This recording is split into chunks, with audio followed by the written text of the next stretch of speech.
단계적 일상회복 시행 이후 확진자 규모가 증가하는 가운데 위중증 환자 수도 눈에 띄게 늘고 있습니다. 정부는 확진자 규모 증가를 피할 수 없더라도 의료체계가 충분히 중환자 치료에 대응할 수 있도록 할 방침입니다. 오늘 이 시간 코로나19 관련 상황 전문가와 짚어보겠습니다. 천은미 이대 목동병원 호흡기 내과 교수 자리해 주셨습니다. 어서 오시죠. 안녕하십니까. 네, 일단 어제 하루 동안 코로나19 신규 확진자 2,224명을 기록한 상황입니다. 위드 코로나가 시행된 지 일주일 정도 지난 상황에서 위중증 환자나 사망자 같은 경우에는 계속 증가 추이를 보이고 있거든요. 이 상황을 어떻게 보시나요? 이번 주에 나타난 그 확진자 수 증가와 사망자, 위중증자 증가는 지금 11월 1일부터 시행된 위드 코로나 때 나타난 영향은 아니고요. 이미 10월에 우리가 약간의 방역 완화가 됐습니다. 그때 확진자가 증가하기 시작했고 이동량이 증가하면서 여파가 지금 이번 주에 나타난 것입니다. 앞으로 본격적인 위드 코로나 시행의 영향은 다음 주부터 나타날 거로 생각이 들고요. 지금 위중증자가 증가를 하면 사망자가 증가를 하고 그 말은 확진자가 늘게 되면 그중에 상당수가 중증으로 가면서 사망자가 지속적으로 증가하게 됩니다. 예를 들어 4차 유행이 시작된 6월 달에 비해서 지금이 사망자 수가 9배가 늘었다고 합니다. 그 말은 4차 대유행 때 축적된 환자들이 계속 중증으로 가면 사망자가 나오거든요. 위중증자는 사망으로 이르기 때문에 우리가 확진자가 늘 때는 위중증자가 되지 않게 미리 예방을 하는 것이 가장 중요합니다. 앞으로 정부는 확진자 수가 7,000만이 되더라도 가능하면 위중증자 관리를 통해서 위드 코로나 전으로 돌아가지 않겠다는 그런 방책을 갖고 계신데 그렇게 하기 위해서는 확진자를 줄여야 되고 확진자를 줄일 수 있는 방법은 우리가 재택치료라든지 전담병원에 입원을 했을 때 최대한 예방적 목적으로 치료를 해야 됩니다. 그래서 저는 재택치료를 좀 더 정교하게 다듬어서 이분들이 중증으로 가지 않게 충분히 이송이 잘 될 수 있게 그러한 대책을 마련하는 것이 꼭 필요하다고 생각합니다. 그럼 일단 지금의 증가 추이는 10월의 부분들이 반영이 된 거고 앞으로 그렇습니다. 위드 코로나로 인한 증가 추이가 더 심화될 수 있는 상황인데 말씀하셨다시피 정부가 대응이 더 선제적으로 나서야 될 것 같습니다. 이미 병상 확보 행정명령을 내리긴 했지만 병상을 준비하거나 인력을 확보하기 위해서는 한 달 정도 더 걸릴 거다라는 우려도 있거든요. 네, 우리가 겨울에 3차 유행 때 요양시설을 통해서 확진자가 갑자기 늘었기 때문에 그때 경험으로 병상 준비가 안 돼서 많은 분들이 사망을 했습니다. 이번에도 이미 이번 주 상황을 보니 확진자랑 중증자가 늘고 있기 때문에 병상 확보가 필요하다. 그래서 특히 중등증 환자, 그러니까 일반 전담병원과 중환자 병실 사이에서 돌볼 수 있는 그런 병상을 지금 일반 종합병원에 지금 행정명령을 내렸고요. 또 중증 환자 병상도 지금 확보를 하기로 약간 내렸습니다. 전체 전국에 1,100병상 정도의 중환자 병상이 있지만 사실은 수도권은 이미 전담병원 가동률이 70%를 넘고 있습니다. 그 말은 조만간 이 수도권에서는 확진자 수로 인해서 병원 입원이 어려워질 수 있고 전국적으로는 아직 50%라고 하지만 대부분 비수도권은 확진자가 많지 않죠. 하지만 이 여파가 분명히 비수도권으로 퍼지게 되면 정부가 생각한 것보다 훨씬 빠르게 병상 가동률이 포화 상태가 될 수 있다고 생각합니다.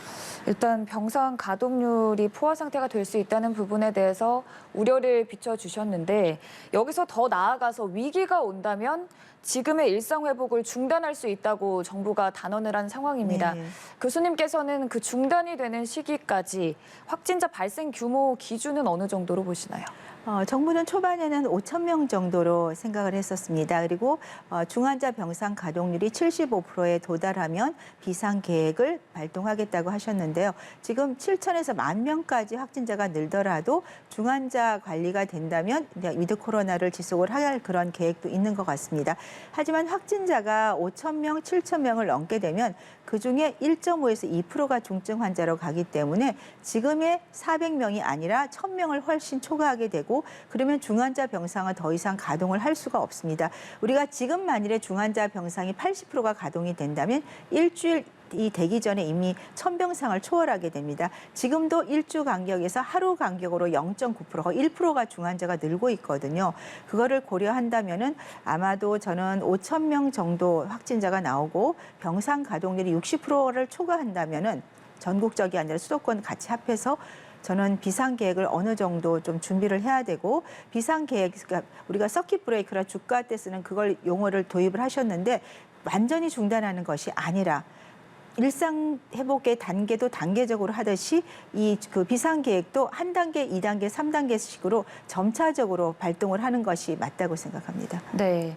코로나19 신규 확진자가 5천 명 정도, 병상 가동률이 60%를 넘어섰을 때 지금의 일상 회복이 중단될 수도 있다라는 말씀을 해주셨는데 일단 돌파 감염에 대한 우려도 큰 상황이지 않습니까? 얀센 접종자에 대한 추가 접종이 내일부터 이루어지는 상황입니다. 백신 수급 상황을 고려해서 모더나 백신을 접종을 하고 희망하는 경우에는 화이자나 얀센 백신 접종이 가능한 상황인데 백신에 따라서 어떤 부분은 효과가 더 적고 부작용이 또 심하고 이런 부분에 대해서는 어떻게 보시나요? 국내도 얀센은 10만 명당 267명 정도로 가장 돌파 감염이 높습니다. 그 이유는 1회 접종이고 바이러스 벡터 백신이라는 차이도 있습니다. 우리가 해외 연구에서 이제 아스트라제네카나 얀센은 같은 바이러스 벡터 백신이기 때문에 이 연구 데이터를 보게 되면 바이러스 벡터 백신이 다른 그 mRNA 백신 종류로 우리가 교차 접종을 할 경우가 효과가 훨씬 좋습니다. 예를 들어 얀센을 하면 한 4배 정도, 화이자로 접종을 할 경우에는 한 35배 정도 항체 효과가 올라가고요. 모더나인 경우에는 국내는 추가 접종을 절반 용량 50마이크로로 하지만 이 연구에서는 100마이크로를 썼을 때는 76배 정도로 나옵니다. 또 스웨덴 연구를 보면 거기는 아스트라제네카 접종 후에 mRNA 백신으로 교차 접종을 할 경우에는 그러니까 아스트라제네카 동종 접종 시에는 한 50% 정도 예방 효과가 있지만 mRNA 경우에는 거의 68% 예방 효과가 있다고 합니다. 그 말은 우리가 교차 접종을 할 경우에는 효과가 훨씬 높다는 거고 국내에서는 아마 mRNA가 권고가 되지만 원하신다면 얀센은 얀센 접종을 할 수도 있습니다. 그러면 바이러스 벡터 백신인 얀센이나 아스트라제네카 백신을 접종받은 사람은 mRNA 백신인 화이자나 모더나를 접종하면 더 좋다는 말씀이신가요? 그렇습니다. 항체 효과가 4배 정도에서 35배까지 차이가 나기 때문에 효과적인 면에서는 좋다고 생각합니다. 그리고 이 돌파 감염과 관련해서 정부가 이 방역 당국에서 부스터샷 간격을 6개월에서 일괄적으로 전 국민을 대상으로 조금 앞당기는 방안에 대해서도 검토하고 있다고 합니다. 전문가들은 일괄적인 앞당김은 조금 시기상조다라는 말도 있거든요. 우리가 그 백신 접종을 했을 때 2차 완료 시에 한 달이 지나면 이 중화항체가 감소하기 시작합니다. 3개월 정도가 되면 3개월, 6개월까지는 초반의 항체 형성이 한 3분의 1 정도가 유지가 되고요. 6개월이 지나면 거의 측정이 어려울 정도로 떨어지기 시작합니다. 그렇기 때문에 6개월이 지난 다음에 우리가 부스터를 세계에서 이제 권고를 하고 있죠.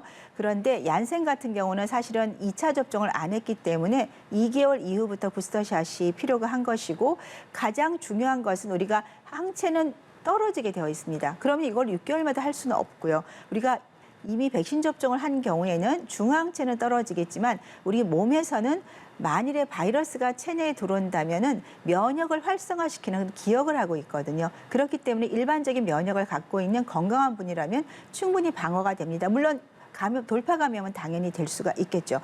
하지만 중요한 것은 중증으로 가서 사망하시는 것을 막는 것이 가장 중요하기 때문에 지금 현재 확진자가 늘게 되면 이 확진자들이 젊은 층을 통해서 결국은 요양시설에 계신 분이나 고령층에 감염이 됩니다. 그래서 65세 이상의 고령층과 특히 요양시설에 계시는 입소자들에 대한 저는 접종이 최우선적으로 고려가 되어야 된다고 생각합니다. 네. 요양시설 그리고 고령층에 대한 말씀을 해주셨는데 일단 오는 10일부터 요양시설에 입원하거나 종사자분들 50만 명에 대한 추가 접종이 이루어집니다.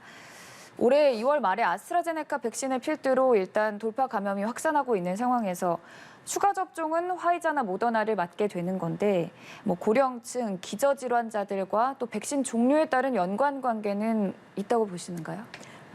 백신 종류에 따라서는 지금 말씀드린 그 바이러스 벡터 백신을 교차 접종을 RNA 백신으로 할 경우 효과가 높다고 되어 있기 때문에 영국은 아스트라제네카 접종을 대단히 많이 한 나라입니다. 네. 그렇지만 아스트라제네카 2차 접종 후에 부스터는 mRNA 백신으로 권고를 하고 있습니다. 우리나라도 아마 그런 쪽으로 가시게 될 것 같고요.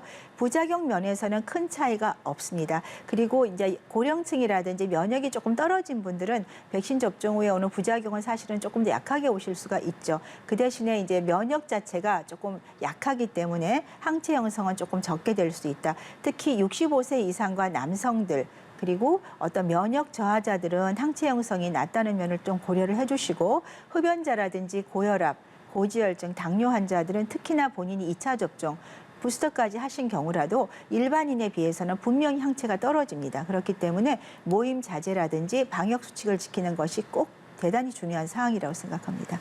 네, 이렇게 고령층에 대한 얘기도 해봤지만 이제 정부가 소아나 청소년에 대해서도 백신 접종을 권고하고 있는 상황입니다. 자율접종에서 이제는 소아 청소년에게도 백신을 맞아야 한다라는 쪽으로 조금 기조가 변화하고 있는 상황인데 정작 학교 현장에서는 아직 관련 지침이 미비하다라는 우려도 있는 상황이거든요. 청소년들이 지금 국내 성인들 18세 이상이 거의 90% 가까이 접종을 했기 때문에 네. 10명 중에 1명만 미접종자입니다. 그러면 감염자는 대부분 18세 미만의 청소년, 유소아들을 통해 감염이 되고 또 중증자는 이미 접종을 한 돌파 감염 고령자층이 나오겠죠. 청소년들이 이제 대부분 접종을 안 했지만 이 청소년들은 사실 중증으로 가는 일은 매우 적어요. 하지만 이 학생들이나 어린아이들은 이렇게 생활을 하는 동안에 가족 감염을 시킬 수 있고 또 학교나 이런 다중이용시설 이용을 통해서 지역사회 감염의 고리가 되기 때문에 접종을 권고를 하고 있습니다. 다만 아직까지 이제 어떤 부작용에 대한 염려, 특히 청소년들은 16세에서 29세는 일반 연령에 비해서 그 심근염 빈도가 일반인이 10만 명 중에 2명 발생한다면 이 16세, 29세는 10만 명 중에 10명 이상이 발생을 합니다. 네. 물론 많은 경우 80~90%가 경증이고 대부분이 완화가 되지만 아주 드물게 가끔 치명적인 경우도 있기는 합니다. 하지만 이런 걸 고려하더라도 전 세계적으로 청소년들이 지역사회 감염의 고리를 끊기 위해서 접종이 권고가 되고 있지만 불안한 건 분명히 부모님들이나 학생들도 가지고 있기 때문에 저는 이런 학생들 경우는 감염의 고리가 가정이기 때문에 부모님들이 접종을 하셨어도 그 모임이나 이런 걸 통해서 감염이 안 되게 조심하는 게 가장 중요하고 학교나 학원에서도 방역 수칙을 잘 지켜서 감염 차단을 하는 것이 우선적이라고 생각합니다. 네, 말씀해 주셨다시피 백신 접종과 더불어서 일상에서도 방역 지침을 잘 준수하는 게 중요해 보이는데요. 또 제약사들은 지금 치료제 개발에 열을 올리고 있습니다. 최근에 화이자가 먹는 치료제 임상시험 데이터를 공개를 하기도 했는데 경구용 치료제가 입원 사망 확률을 89%까지 줄여준다고 합니다. 그 이전에 머크사에서도 먹는 치료제를 발표를 했지만 예방 효과가 50%라고 했는데 비교했을 때 상당히 높은 효과를 보이고 있거든요. 네, MSD 머크가 우선 처음 개발한 경구약제입니다. 네. 우리가 복용을 5일간 했을 때 그리고 대부분 이 약제는 다 초기에 경증 중등적 환자하고 하나의 고위험이 있는 분들을 임상 연구를 대상을 했습니다. 머크에서는 5일간 복용 후에는 50% 입원율을 감소시키는 걸로 되어 있고 사망자는 나오지 않았고요. 이 약제는 우리가 바이러스가 복제할 때 유전자 변이를 유발해서 바이러스가 사멸하게 만드는 기전입니다. 이번에 파이자에서는 더 좋은 결과가 나왔는데 파이자는 사실은 3,000명 임상 연구를 포함하려고 했는데 1,219명에서 너무 자료가 좋아서 FDA에서 중단을 권고를 내렸고 네. 이 약제도 5일간 복용하는 약제고 이 약제는 RNA를 복제하는 효소를 방해해서 이제 바이러스를 복제를 중단하는 것입니다. 두 가지 근데 3일 복용한 경우가 5일 복용한 거 그러니까 3일째 그러니까 임상 증상이 나타난 3일째 복용을 하게 되면 0.8%만 입원을 한 거죠. 경구 투여군에서. 그리고 투여하지 않은 곳은 7%가 입원을 했고 그리고 사망자는 경구 투여군에 1명도 없었습니다. 그리고 증상 5일 이내에 우리가 이 경구약제를 복용할 경우에는 경구 투여군 1%, 투여하지 않은 경우는 6.7%로 그 차이가 분명히 있고 물론 경구 투여군에 사망자가 없고 약을 투여하지 않은 군에는 10명의 사망자가 있습니다. 그러니까 두 개를 그리고 말씀하신 대로 3일 이내에 복용할 때는 89%의 입원 예방 효과가 있었는데요. 머크는 50%, 파이자는 거의 90%입니다. 그러면 부작용에 대해서는 아직 두 회사 다 크지 않다고 하지만 그건 조금 더 결과를 기다려봐야 될 것 같고요. 파이자가 정말로 90%라면 이거는 타미플루 못지않게 저는 게임 체인저가 될 수 있다. 사실 네. 머크 때 50%는 조금 작았거든요. 50%밖에 안 되지만 90%라고 하면은 10명 중에 9명이 입원을 안 하고 사망을 안 하기 때문에 그렇죠. 앞으로 백신 접종으로 전반적인 감염 차단과 이런 걸 낮추고 돌파가 되거나 접종을 하지 못한 분들은 이런 파이자 같은 경부 치료 90%를 예방할 수 있다면 저는 코로나 극복의 종식에 가장 큰 한 걸음을 떼는 것이라고 생각합니다. 네, 알겠습니다. 지금까지 코로나19 상황과 관련해서 천은미 이대 목동병원 호흡기내과 교수와 얘기 나눠봤습니다. 교수님 감사합니다. 감사합니다.